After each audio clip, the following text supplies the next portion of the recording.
Selamat sore, kembali lagi bersama saya Kasilda Libat pada Kumulolong dari program studi administrasi bisnis kelas 1C dengan NIM 2103020102. Pada kesempatan kali ini saya akan mereview buku pengantar sosiologi. Baik, untuk tidak memperlambat waktu, mari kita langsung saja ke isinya. Yang pertama, sosiologi. Istilah sosiologi merupakan gabungan dari dua kata, sosios dan logos, yang artinya masing-masing masyarakat dan belajar. Dengan demikian, definisi etimologis sederhana dari sosiologis adalah ilmu tentang masyarakat. Sosiologi adalah ilmu sosial atau perilaku yang berasal dari abad ke-19 abad di Eropa Barat.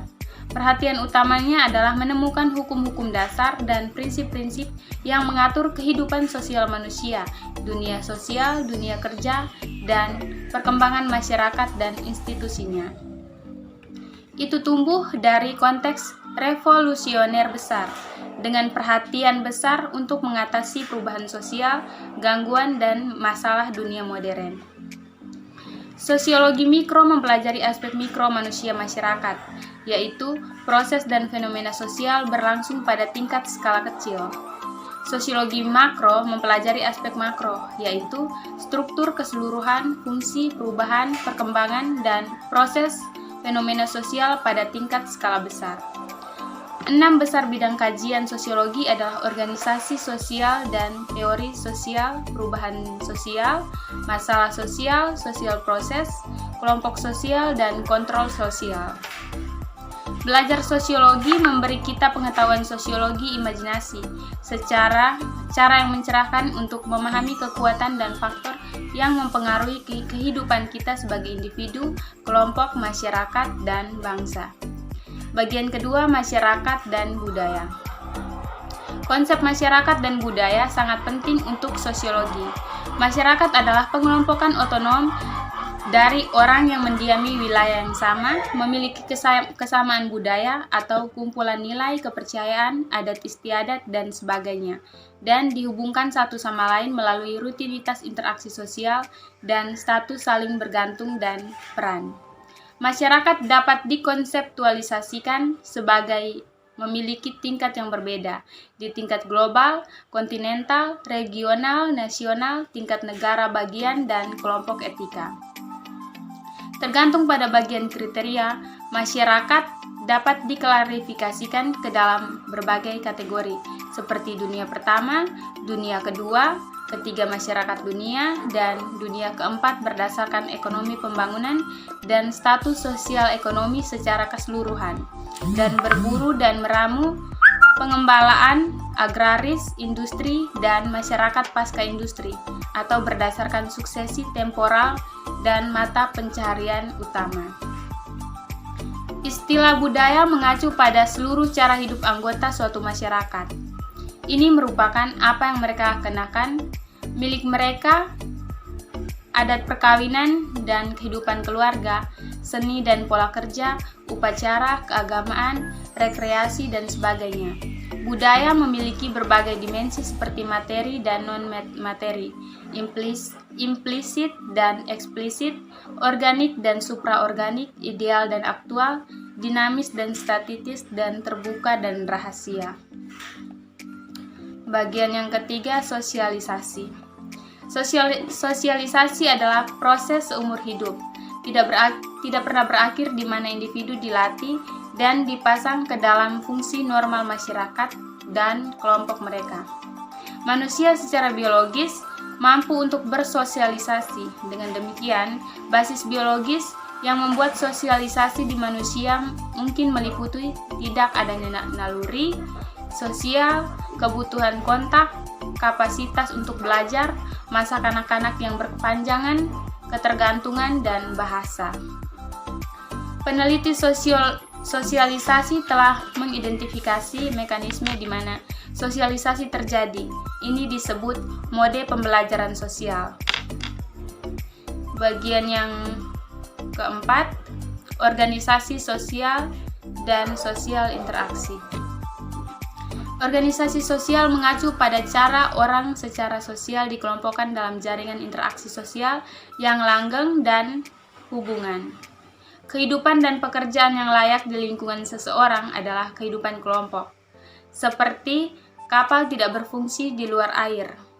Manusia sebagai makhluk sosial, hewan tidak hidup selama periode berkelanjutan, yang berarti waktu dalam isolasi dari konteks kelompok sosial. Apapun kita melakukan, mengatakan, berperilaku, atau bertindak mendapatkan makna yang benar dalam konteks kelompok sosial. Kehidupan organisasi sosial orang mungkin dijelaskan dalam hal kelompok sosial, agregat, kategori, dan lain-lain.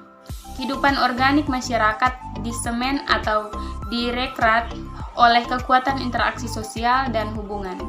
Sifat dan dinamika sosial interaksi dalam kehidupan kita sehari-hari dibahas. Kunci konsep dan perspektif interaksionis simbolik seperti dramaturgi, stereotip dalam interaksi sehari-hari, etnometologi, dan konstruksi sosial atas realitas juga dibahas. Status sosial menempatkan individu dan kelompok dalam lingkungan sosial struktur, di mana beberapa lokasi ditentukan oleh kelahiran dan lain-lain diperoleh dengan pilihan, usaha, dan kompetisi. Status dikaitkan dengan peran yang mungkin ideal atau aktual. Biasanya ada ketegangan dan bentrokan antara peran ideal dan aktual. Bagian kelima, proses sosial. Dalam hubungan sosial yang terorganisir dari kelompok-kelompok manusia, proses sosial berlangsung. Proses sosial adalah bentuk tindakan berulang pola perilaku sosial. Proses sosial memanifestasikan dirinya melalui berbagai mode, seperti kompetisi, konflik, kerjasama, akomodasi, dan asimilasi. Proses-proses ini membutuhkan tempat secara terus-menerus di tingkat mikro dan makro. Mode proses sosial ini saling terkait dan masing-masing dapat menghasilkan yang lain, dan mereka terjadi dalam siklus tata krama. Stratifikasi sosial, mobilitas sosial, dan perubahan sosial adalah 3 aspek penting dari proses sosial. Stratifikasi sosial mengacu pada klarifikasi masyarakat ke dalam strata sosial yang berbeda, yang melibatkan ketidaksetaraan atau perbedaan gaya hidup dan standar hidup masyarakat. Mereka mengacu pada ketidakseimbangan, kekuasaan, dan distribusi yang tidak merata sumber daya di antara orang-orang. Kata stratifikasi adalah awal yang digunakan dalam geologi untuk membedakan satu jenis batuan dari yang lain. Dengan cara yang sama, yaitu masyarakat diumumkan tersegmentasi. Ada 2 bentuk sosial stratifikasi. Ini adalah kelas sosial dan sistem kasta. Yang pertama mengacu pada kategori orang milik sastra yang sama memiliki tingkat sosial yang kurang lebih sama standar ekonomi. Yang terakhir adalah jenis yang tertutup dan kaku dari stratifikasi sosial. Yang keenam, tinjauan sosiologi patologi.